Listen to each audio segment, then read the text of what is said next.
All right, I hope that's good. How you doing, Coach? Thanks for coming by. Hold on. Let's try that again. Yeah, no problem. Thank you. Make sure that's nice and close so we hear you.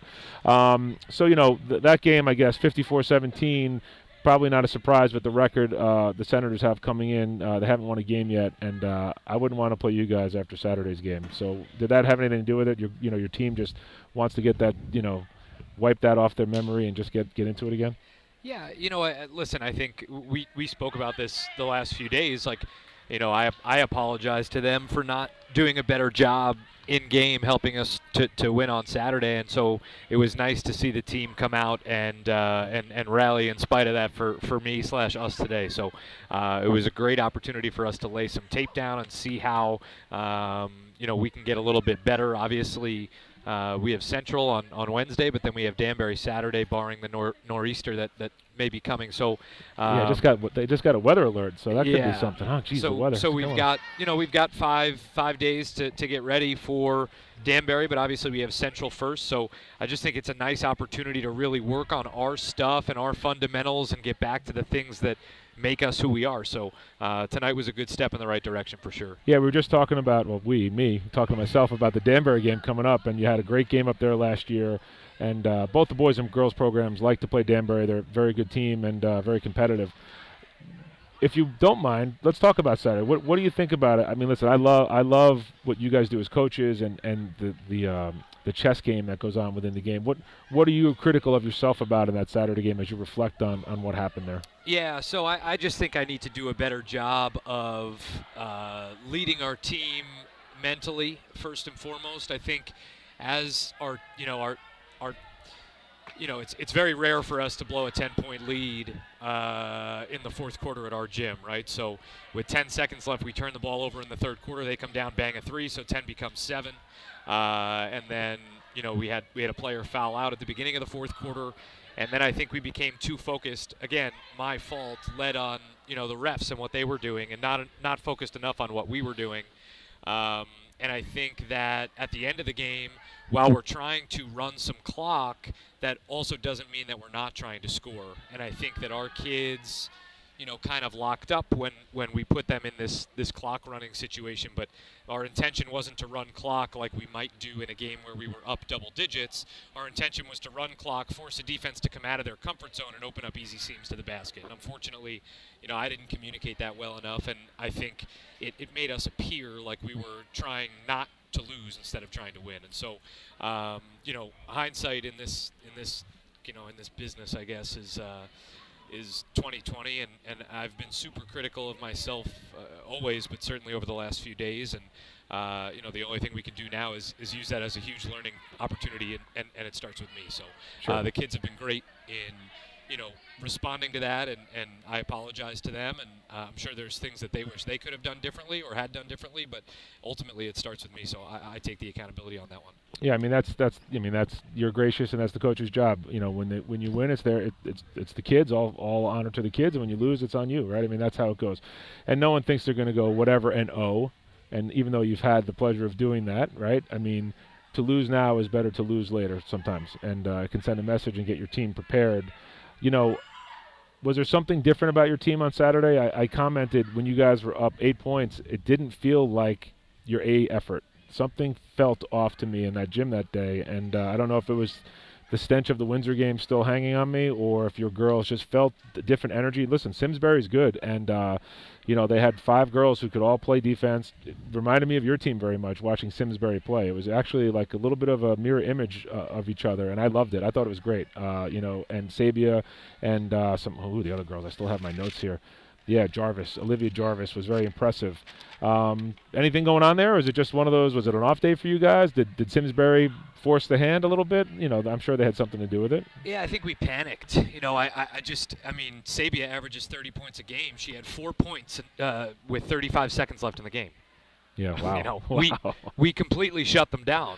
So we did exactly. I mean, our level of preparation, I'll put up against anybody's in the state, and that's not a bragging thing on us. I just think our kids really respond to the way that we prepare, and so to hold that girl to 4 points with 35 seconds left and have a 4-point lead, that's electric. What we didn't do well enough was finish the game, and I think you're right. It was a microcosm of the whole time it felt like we were playing two games. We were playing a mind game with ourselves and the officials, and we were playing a really physical and intense game on the floor, and we did not have the mental toughness that we needed to be able to come out on top. So listen, I hope that we're able to look at that and use it as a learning experience to buoy us moving forward.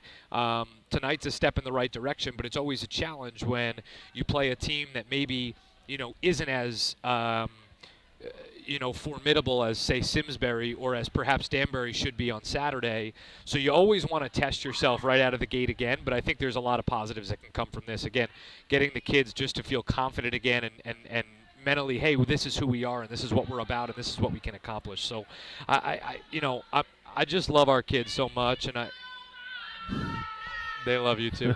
I love those kids so much, and so it breaks my heart when I do something that is not up to the standard that I hold myself/ourselves to. And so I was disappointed in my effort on Saturday, and I told them that, and I'm just really fortunate to have such a great group of kids. And at the end of the day, win or lose, that's the stuff that I'm gonna remember for years after this. So. The player that fouled out, Weiskopf. I understood your reaction to that because, there was a play earlier where Kate Dowd had gotten rung up for what looked like just fighting for position, no advantage. No one put their hands on each other, and Kate Dowd got rung up, and that I thought was not a great call.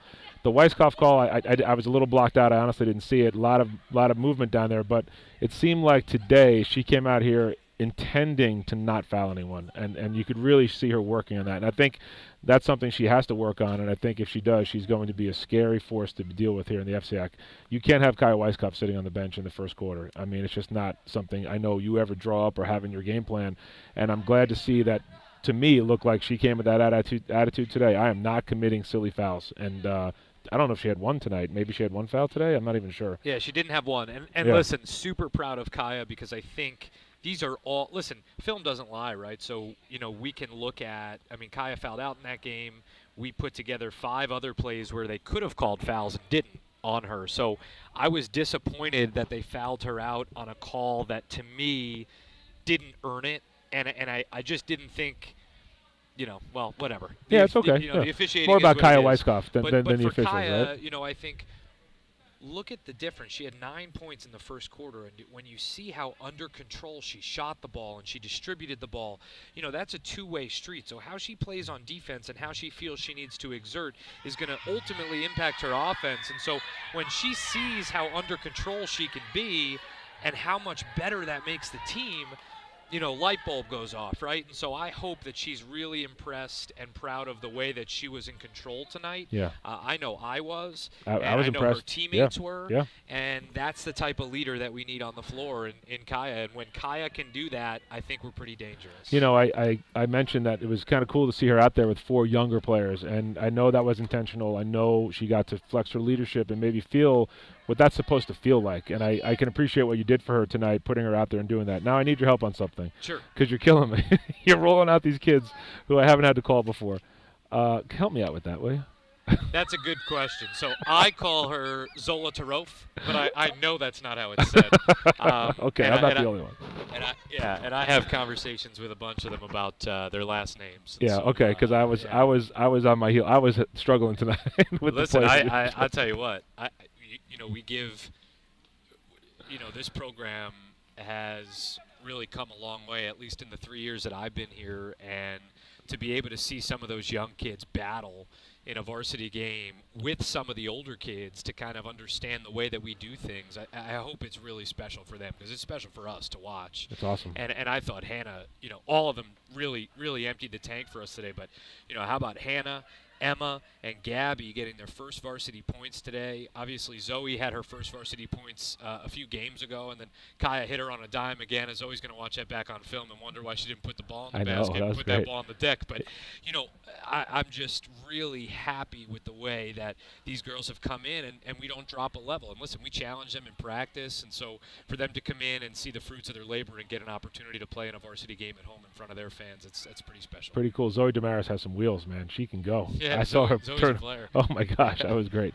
All right, thanks. By the way, you're doing a pretty good job. I'm looking at the banner, 2020, 2021 FCX champs up there. So whatever you're doing is working. Good luck the rest of the year. Thanks, Hope we can catch up some more. And we're cheering for the Tigers always. Thanks for everything you do. This guy's a legend. Thanks, Rob.